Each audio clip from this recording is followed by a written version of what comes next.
કેમ છો? એકદમ મજામાં સનમ બેન, તમે કેમ છો? બોલો, તબિયત પાણી બરાબર છે? લગ્નની તૈયારી કેવી છે? આજે હું ટાકો બેલ ક્રંચ રેપ્સ ઘરે બનાવવાની છું. અરે શું વાત છે, ક્રંચ રેપ ઘરે બનાવશો?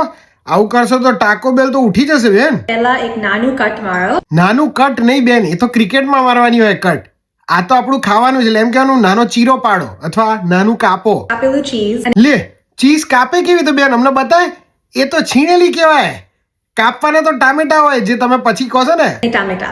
આ ટામેટા પણ તમે ભૂલી ગયા બોલવાનું કે આ સમારેલા ટામેટા. હા, હવે આને બેસિકલી ગળી કરો, ફોલ્ડ કરો, I don't know. લે હાય હાય, ક્રંચ રેપ છે કે બેન પહેરવાના કપડા છે? ઘડી કપડાની થાય બેન, ખાવાની નહીં. એને એમ કહેવાય કે આને આવી રીતે વાળો. ફોલ્ડ એટલે વાળવું.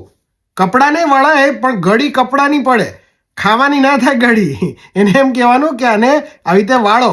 હા, પેનમાં ફ્રાય કરો. લે સોનમ બેન, હું લલ્લુ બનાવો છો?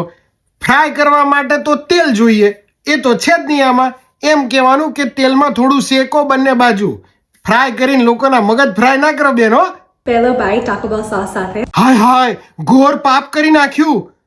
ફાયર સોસ નથી ખાતા બેન. આપણા ગુજરાતીઓ તો ફાયર સોસ જ ખાવો પડે. આવું માઇલ્ડ ફાઇલ્ડ ના ચાલે. ફાયર લો, ફાયર ફાયર થવી જોઈએ આમ અંદર બહાર બધે, તો મજા આવે ટાકો બેલ ખાવાની. અને મફતમાં ફાયર લાવવાના ને. લાઈન માઇલ્ડ લાય છે. ગ્રેટ ડે હેવ કરો. ગ્રેટ ડે હેવ કરીશું હો બેન, તમે પણ ગ્રેટ ડે હેવ કરજો. હો, હા આવજો.